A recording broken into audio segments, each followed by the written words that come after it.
in the vast, unforgiving steppes of Central Asia, where empires rose on horseback and fell in blood, one woman did the impossible. She wasn't just a princess. She wasn't just a warrior. She challenged every man who sought her hand in marriage and defeated them all. Over 10,000 horses were said to be won by her strength alone. Even the great traveler Marco Polo wrote about her.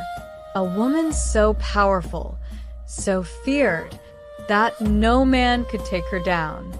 Her name? Khutulun. And this is the story of the princess who refused to kneel and nearly ruled an empire. Khutulun was born into the most powerful dynasty the world had ever seen, the bloodline of Genghis Khan.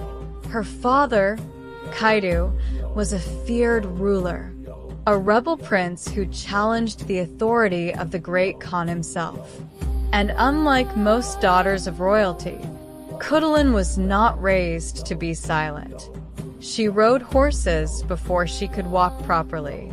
She trained in combat like a soldier. She grew up among warriors, not servants. Her father saw something different in her: strength, intelligence, fire. He didn't hold her back. He prepared her. As Khutulun grew older, so did her reputation.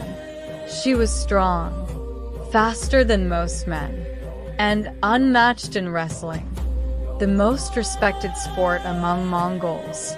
But when it came time for marriage, she made a shocking declaration. Any man who wanted to marry her must defeat her in wrestling. If he lost, he would pay with 100 horses.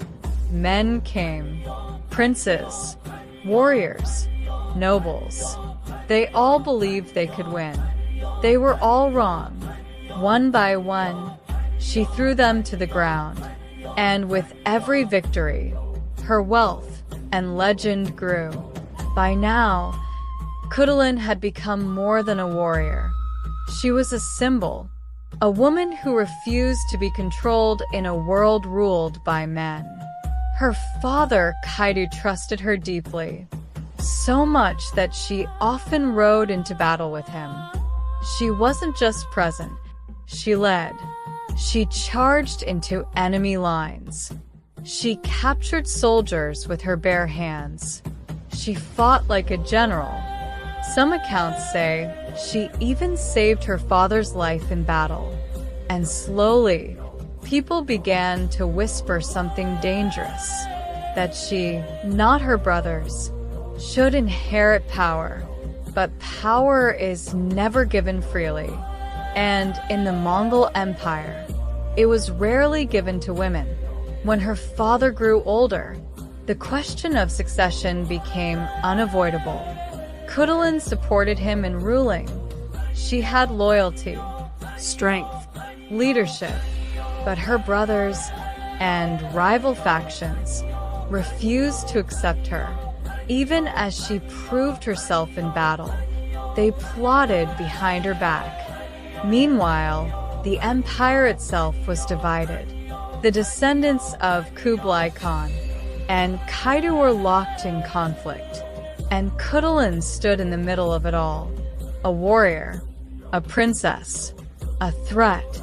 Despite the resistance, Khutulun never lost her identity.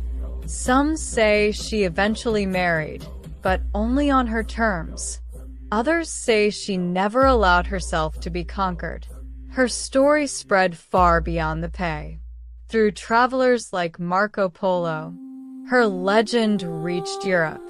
A woman who defeated men. A warrior who refused submission.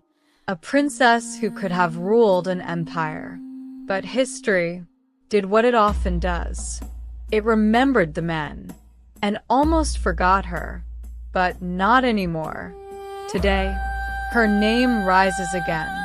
Khutulun, the princess who could not be defeated, the warrior who rewrote what power looked like, and maybe the ruler history was never ready for. Want more of this? Subscribe now.